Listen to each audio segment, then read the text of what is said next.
मेरे सारे आत्मिक साथियों, ओम शांति। आज हम फिर निकलते हैं भगवान को खोजने। सदियों से हमारे भारत के महापुरुषों ने, महान आत्माओं ने, धर्म गुरु गोसाई पंडितों और विद्वानों ने हमें विश्वास दिलाते आए हैं कि भगवान सर्वव्यापी हैं। इसलिए हमने उन्हें अब तक चारों ओर खोजा, लेकिन किसी में नहीं पाया। मेरे पिछले 5 प्रकार के विचारों से आप भी सहमत हुए होंगे। अब देखने के लिए केवल मनुष्य प्राणी ही रह गए हैं। तो भगवान सर्वव्यापी अगर हैं तो मनुष्यों के भीतर जरूर होने चाहिए। भक्ति करने वाले शास्त्र ज्ञानियों का भी कहना है कि मानव का शरीर ही मंदिर है, जिसमें परमात्मा ही आत्मा के रूप में विराजमान हैं। इसी आधार पर कई धर्म गुरुओं ने, महापुरुषों ने अहम ब्रह्मास्मि कहकर अपने आप को भगवान का ही स्वरूप कह दिया है। हमारे शास्त्रों में यही ज्ञान इस तरह दिया गया है: गुरुर्ब्रह्मा गुरुर्विष्णु गुरुर्देवो महेश्वरः गुरुर्साक्षात् परम ब्रह्म तस्मै श्री गुरुवे नमः। इस प्रकार सारे जो भी धर्म गुरु हुए हैं वे भी अपने को परमात्मा स्वरूप यानी भगवान समझते हैं, और उनको ऐसा ही सम्मान देने वाले उनके अनुयायी भी उनकी पाद पूजा करते हैं।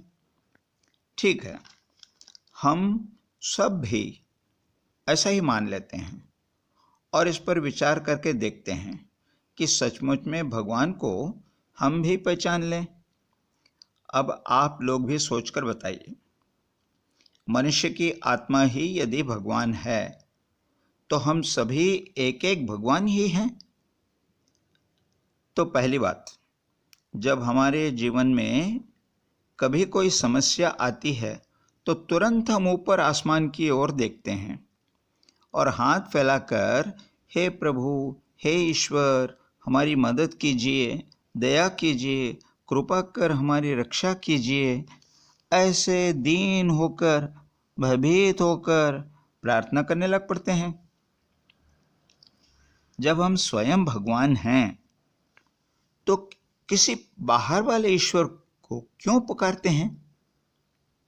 अब दूसरी बात, आत्मा ही परमात्मा हो तो स्त्री और पुरुष, बच्चे, बूढ़े, जवान सभी भगवान हुए। तब अबलाओं पर समाज में अत्याचार क्यों होते हैं? भगवान ही भगवान पर अत्याचार करना कैसे संभव हो सकता है? कोई चोरी करता है तो कोई आपस में मारपीट करते हैं, कोई किसी की हत्या कर देता है तो कोई बच्चों का अपहरण कर देते हैं। भ्रष्टाचार, धोखाधड़ी, झूठ बोलना, ऐसे अनैतिक कार्य भगवान कैसे कर सकते हैं? भजन कीर्तन करने वाला भक्त भगवान के गुणगान करने से नहीं थकता। जब स्वयं वही भगवान हो तो फिर किसी ऊपर वाले भगवान की महिमा करने की जरूरत क्या है? भगवान अपनी ही आप बढ़ाई करेगा क्या? जब सबके सब एक ही भगवान के स्वरूप हैं तो आपस में बैर, ईर्ष्या, घृणा की भावनाएं आदि मतभेद क्यों? जब आत्मा ही परमात्मा है तो कोई स्त्री पुरुष, रंग रूप, भाषा, धर्म, जाति, कुल आदि का भेद क्यों है? सबके चरित्र एक जैसा क्यों नहीं है? जैसे उदाहरण के लिए फैक्ट्री में बना हुआ माल एक समान होता है, जरा भी फर्क नहीं।